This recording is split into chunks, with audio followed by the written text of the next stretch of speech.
আমার চাচাতো বোন বড় সুন্দর, ওই সুন্দরের চাচাতো বোনের প্রতি আমার বড় আক্রোশ ছিল। আমি কোন দিন তার সঙ্গে মেলামেশা করব। একদিন আমার চাচাতো বোনটা রাত্রবেলা আমার কাছে আসছে কিছু টাকা হাওলাত নেওয়ার জন্য, ধার নেওয়ার জন্য। আমার আয়েশা বলেছেন, ভাইজান আমার একটু টাকার সংকট, আপনি আমারে কিছু টাকা হাওলাত প্রদান করেন। আমি তারে প্রস্তাব করলাম, টাকা দিতে পারি একটা শর্তে, যদি তুমি আমার সাথে মেলামেশা করো। সে এমন বিপদে ছিল, সে আমার প্রস্তাবে রাজি হয়ে গেছে। তার দেড়হাম দেওয়ার পর, টাকা দেওয়ার পর সে তার কর্ম শেষ করে আর একদিন রাত্রবেলা আমার কাছে আসছে তার লেনদেন মিটিয়ে দেওয়ার জন্য। আমাকে বলে, আপনার লেনদেন মিটানোর জন্য আপনি আমার সঙ্গে অবৈধ মেলামেশা করতে পারেন। আমি তার বুকের মধ্যে ধাক্কা দিয়া আমি আমার খাটের উপর তারে ফালাইলাম, তার সঙ্গে মেলামেশা করব। এমন টাইমে আমার চাচাতো বোনের চোখগুলা দিয়া পানি পড়তেছে। আমি জিজ্ঞাসা করলাম, কান্দো কেন? সে আমারে বলে, ভাইজান আপনি আল্লাহরে ভয় করেন গো, ভয় করেন। আপনি আল্লাহকে ভয় কইরা আমার সঙ্গে এই গুনাহ করা থেকে বিরত থাকেন। আমি আমার বোনের এই কথা শুই না, ওই দিন আল্লাহকে ভয় কইরা তার সঙ্গে জিনা ব্যভিচার করি নাই। এ পর্দার অন্তরালের মা, এই জালের কথা অন্য জালের কাছে লাগায়ও না। নিজের শ্বশুর শাশুড়ির নামে বাজে মন্তব্য করো না, স্বামীর কাছে পেট লাগায়ও না। এ যুবক ভাইরা, এ মুরব্বী বাবাজিরা, দোকানে বৈশা বৈশা একজন আরেকজনের নামে গীবত কইরো না, পরনিন্দা কইরো না, গালিগালাজ কইরো না। মনে রাখবা, কেউ যদি গালিগালাজ করে তার জিহ্বা আগুনের কেচি দিয়া কাটবে। আর কেউ যদি গালিগালাজ করে না, কিন্তু দোকানে বৈশা বৈশা গালিগালাজ শুনতে তার বড় ভালোই লাগে। কেউ যদি কোনো জায়গার মধ্যে গালিগালাজ, মন্দ কথা, পরনিন্দা শোনে, শোনার পর সে যেন কানের মধ্যে আঙ্গুলি দিয়া সেখান থেকে সরে আসে। নবী গো কেন? বলে, তুমি গালিগালাজ এবং পরনিন্দা কান দিয়া শোনো, মনে রাখবা গরম সীসা ঢালাই করে দিবে, তোমার কানে ঢাইলা দিবে। এবার আপনারা বলেন, আল্লাহর কঠিন আযাব থেকে বাঁচার জন্য পরনিন্দা, মানুষের ক্ষতি করা থেকে বেঁচে থাকার দরকার আছে না নাই? আছে? পরনিন্দা করবেন না, মানুষের ক্ষতি করবেন না। দেখছেন নি ওই তিনজন ব্যক্তি ক্ষতি করতে যায়া পাহাড়ের গুহাতে আটকাইছে। একটানা 7 দিন পর্যন্ত পাহাড়ের গুহার মধ্যে এরা কান্দে আর আমার আল্লাহর কাছে ডাক দিয়ে কয়, আল্লাহ ও আল্লাহ, আমরা তো বড় খারাপ কাজ করেছি, মানুষের মন্দ করেছি, মানুষের খারাপ করার চেষ্টা করেছি, আপনি আমাদেরকে মাফ করে দেন। গায়েবীভাবে আওয়াজ আসছে, তোমরা তিনজন তো মানুষের ক্ষতি করলা সারা জীবন, তোমাদের জীবনে এমন কোনো ভালো কাজ যদি থাকে, ওই ভালো কাজের ওসিলা দিয়ে আল্লাহর কাছে দোয়া করো, দেখবা আমার আল্লাহ তাআলা তোমার দোয়া কবুল করে নিবে। তিনজন চিন্তা করে, আজীবন তো মানুষের ক্ষতি করলাম, ভালো কাজ করলাম কি, আল্লাহ আমারে কেমনে মাফ করব? একজন ডাক দিয়া কয়, আমার জীবনে অন্য কোনো ভালো কাজ আছে কিনা আমি জানি না, তবে আমার জীবনে একটাই ভালো কাজ আছে। বলে, ভালো কাজ কোনটা? আমার চাচাতো বোন বড় সুন্দর, ওই সুন্দরের চাচাতো বোনের প্রতি আমার বড় আক্রোশ ছিল। আমি কোন দিন তার সঙ্গে মেলামেশা করব। কিন্তু মেলামেশা করাইটা কি হালাল না হারাম? হারাম।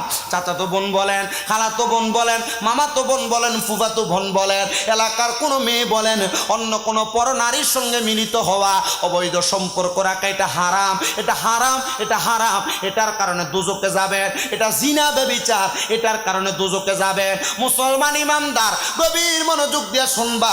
উনি বলেন, আমার চাচাতো বোনের প্রতি আমার বড় লোভ ছিল, বড় লালসা ছিল। একদিন আমার চাচাতো বোনটা রাত্রবেলা আমার কাছে আসছে কিছু টাকা হাওলাত নেওয়ার জন্য, ধার নেওয়ার জন্য। আমার আয়েশা বলেছেন, ভাইজান আমার একটু টাকার সংকট, আপনি আমারে কিছু টাকা হাওলাত প্রদান করেন। আমি তারে প্রস্তাব করলাম, টাকা দিতে পারি একটা শর্তে, যদি তুমি আমার সাথে মেলামেশা করো। সে এমন বিপদে ছিল, সে আমার প্রস্তাবে রাজি হয়ে গেছে। তার দেড়হাম দেওয়ার পর, টাকা দেওয়ার পর সে তার কর্ম শেষ করে আর একদিন রাত্রবেলা আমার কাছে আসছে তার লেনদেন মিটিয়ে দেওয়ার জন্য। আমাকে বলে, আপনার লেনদেন মিটানোর জন্য আপনি আমার সঙ্গে অবৈধ মেলামেশা করতে পারেন। আমি তার বুকের মধ্যে ধাক্কা দিয়া আমি আমার খাটের উপর তারে ফালাইলাম, তার সঙ্গে মেলামেশা করব। এমন টাইমে আমার চাচাতো বোনের চোখগুলা দিয়া পানি পড়তেছে। আমি জিজ্ঞাসা করলাম, কান্দো কেন? সে আমারে বলে, ভাইজান আপনি আল্লাহরে ভয় করেন গো, ভয় করেন। আপনি আল্লাহকে ভয় কইরা আমার সঙ্গে এই গুনাহ করা থেকে বিরত থাকেন।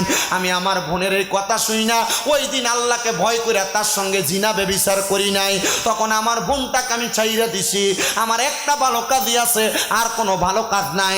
সে বলে আমি আল্লাহর কাছে দোয়া করলাম, আল্লাহ এই কাজ থেকে ফিরে আসার কারণে, এই খারাপ কাজ থেকে আসার কারণে তুমি আমার দোয়াটা কবুল করো। তারা তিনজন বলে এই দোয়া করার সাথে সাথে গুহার মুখ থেকে 3টা পাথর থেকে একটা পাথর সইরা গেছে।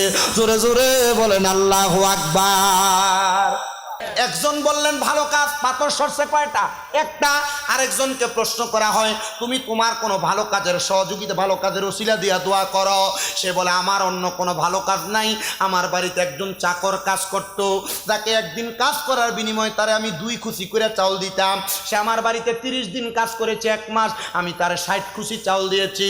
তার কোনো খাবার লোক নাই। সে আমার ডাক দিয়া কয় বাদশাহ হুজুর, আপনি আমার 60 কেজি 60 খুশি চাউল রাইখা দেন, আমার দরকার লাগলে আপনার কাছ থেকে নিয়ে যাব। কিন্তু সে আমার কাছ থেকে চইলা গেছে, অনেক দিন হয়ে গেছে। চাউলগুলার মধ্যে পোকা ধরছে, কেরি ধরে না, কেরি ধরছে চাউলের মধ্যে। বাদশা চিন্তা করলেন আমি এই চাউলগুলা যদি এখন নষ্ট করে ফেলি, কেরিগুলা যদি খায়া ফেলায়, তারে আমি 60 খুশি চাউল দিব কেমনে? আমি এই চাউলগুলা বিক্রি করে ফেললাম। বিক্রি করে টাকা দিয়া একটা ছাগল ক্রয় করছি। ছাগল কিনা ছাগলটারে পালতে পালতে অনেকগুলা ছাগল হয়ে গেছে। এই ছাগলগুলা হওয়ার পরে আমি এই ছাগলের ছাগলটা বিক্রি কইরা আমি একটা গরু ক্রয় করছি। গরুটার লালন পালন করতে করতে অনেকগুলা গরু হইছে। অনেকগুলা গরু যখন হইছে, গরুগুলা পালনের জন্য রাখালের দরকার, গরুর ঘরের দরকার। আমি রাখাল নিলাম, গরুর ঘর বানাইলাম। অনেকগুলা গরু যখন হইছে, হঠাৎ করে ওই কাজের লোক আইসা আমাকে বলে হুজুর আমার যেই চাউলগুলো আছে এগুলো আমার ফেরত দেন। বাদশা ডাক দিয়া কয় তাহলে এই যে গরুর গোয়ালটা দেখতেছ, গোয়াল সহ রাখাল সহ গরুগুলা তুমি নিয়ে যাও। এই কাজের লোক ডাক দিয়া কয় বাদশা আপনি কি আমার সঙ্গে কোনো মজা করতেছেন? বলে না রে, কোনো মজা করি না, তুমি এগুলা নিয়ে যাও। বলে কারণটা কি? বলে তুমি যে আমার কাছে চাউলগুলা রাখছো, চাউলগুলা বিক্রি কইরা আমি ছাগল ক্রয় কইরা, ছাগল বাড়ায়া আমি ছাগল বিক্রি কইরা গরু ক্রয় করছি, বাড়ায়া এই পর্যন্ত পৌঁছাইছি। তোমার আমানত আমি নষ্ট করি নাই। যা রে বান্দা যা, তোর আমানত যেহেতু আমি নষ্ট করি নাই, এগুলা নিয়ে যা। আমার অন্য কোনো ভালো কাজ নাই, আমার একটাই ভালো কাজ আছে। ওই ভালো কাজটা হইল আমি আমার কাজের লোকের দাসের আমানত রক্ষা করেছি। এই আমানত রক্ষার কারণে আল্লাহ যদি আমারে মাফ করে। দোয়া করতে দেরি, সাথে সাথে আরেকটা পাথর সামনে থেকে সরে গেছে। দুইজনের ভালো দোয়ার কারণে, ভালো কাজের ওসিলার কারণে আল্লাহ তাআলা 2টা পাথর সরাইয়া দিছে।